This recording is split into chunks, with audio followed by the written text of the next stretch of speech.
United States of America. Take a good look at the map. You remember that for every square mile we have, there are 15 more in the rest of the world. For every worker we have, there are 15 more in the rest of the world. The odds against us are about 15 to 1 in land and in workforce. Only about 1 out of 5 workers in our country is on our 6 million farms and ranches. But they produce enough to feed all of us. And 4 out of every 5 workers are at work in our 4 million other work centers. Remember, altogether we have about half the productive power of the whole world. With an economy of this size, naturally we have great problems. Do you know what our biggest problems are and what you want done about them? Let's look them over. We declared our independence way back in 1776. We said officially that we take our rights from God and that we, the people, will keep the power of government in our hands.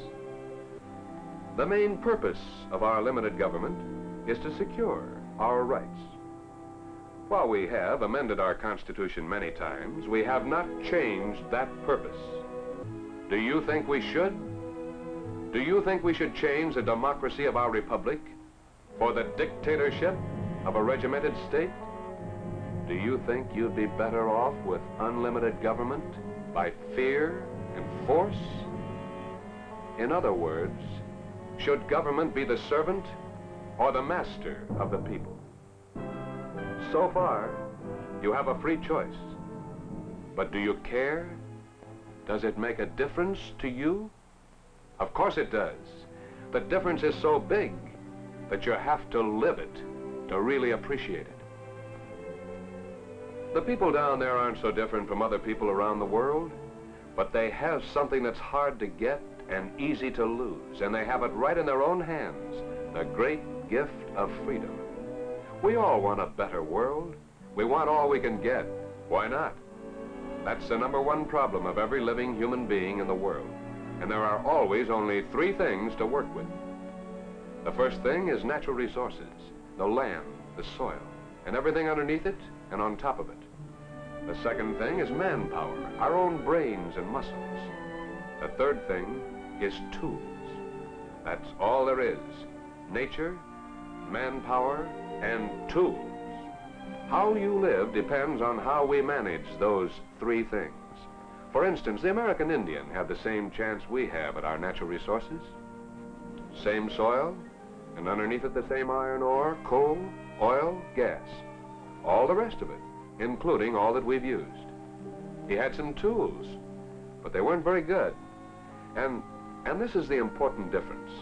He didn't improve his tools. A whole tribe of Indians couldn't produce as much food as this one farmer can today. We have improved all 3 things, and we've just started. We make a better use of our natural resources. We have improved the skills and opportunities of our manpower, and we have steadily improved and increased the productive power of our tools. It's easy to see how it works on a farm. Let's ask a farmer. Well, as far as manpower is concerned, that's me. This is a family farm, and I'm the manager and the hired hand and everything else. I'm the guy that decided to go in for conservation, for instance, and it pays off. Well, I suppose that's working with nature. As far as tools go, well, everything from the milk pail to the farm itself. I had to save enough to buy them, and then take care of them, and then save enough to replace them when they wear out. And beyond that, I have to save enough to carry me through the bad years. When it comes to taxes, well, I'm the guy that pays them too. And it all has to come, and it does come, out of what I can get for what I produce. Well, I gotta get back to work. It all depends on how we use our natural resources, our human energy, and on how we get and improve our tools. But we're so specialized in this country that it's hard to realize how much we depend on each other. It's a problem because we all want all we can get, and we all want to give as little as possible for it. For instance, Tom, do you like a good thick steak? What'd you say? Do you like a good thick steak?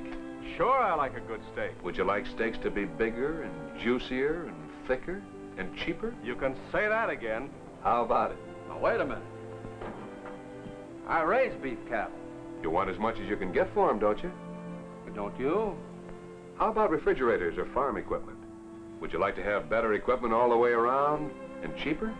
Well, now you're speaking my language. Wait a minute. You cut the price of these refrigerators too much, and what happens to me? Well, you cut the price of beef too much. What happens to me? What about me? What about all of us as customers? You're no different from anybody else. When you go to buy something, you want as much as you can get for as little as you can give. And when you sell something, you want to get as much for it as you can. And you're free in this country to bargain back and forth and to buy and sell, to make a profit or a loss. But keeping this freedom so it's fair both ways, that's a real problem. The next time you buy something, think about this. Maybe the best way to put it is to remember that progress in human welfare always depends on the better use of natural resources, human energy, and tools. But to keep and improve what we have to keep our individual freedom to work, to make things, to produce, our freedom to save and invest in the tools that multiply the output of our manpower. If you have some life insurance or have a bank account, you've already helped yourself get more and better tools, so your work will be easier and much more productive. When we talk about tools, remember, we mean more than hand tools, more than power tools. We mean the buildings, the land they stand on, all the equipment, all the facilities, anything and everything that helps us get more real production and get it more easily. We have the best workmen and the best tools. We are the most productive nation, and that very fact is a problem in itself. It's as big as the world. Since 1/16 of the world produces half the world's goods and services, we're sure to have a lot of problems. Problems of getting raw materials like iron ore, tin, copper, lead, zinc, crude oil, chrome, manganese, uranium. Not to mention coffee, tea, rubber, silk, and countless other things. This adds up to a big international problem of trading what we have for what we need all the way around the world. Right here in the United States, we have great problems.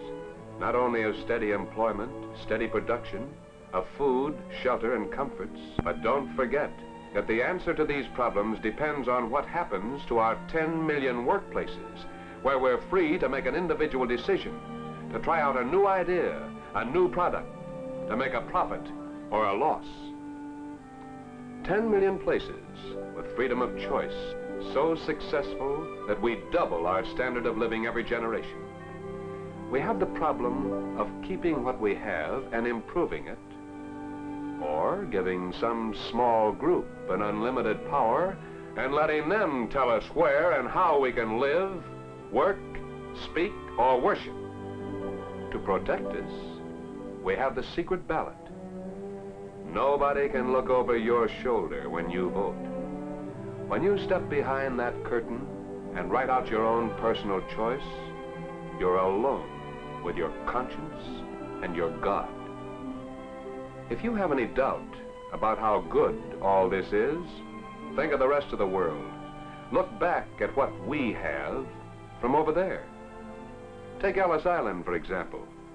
Why do you think so many millions and millions of people are trying so desperately to get over here? They'd trade places with us right now. We're free to leave, but some countries have bars and iron curtains just to keep their citizens where they are.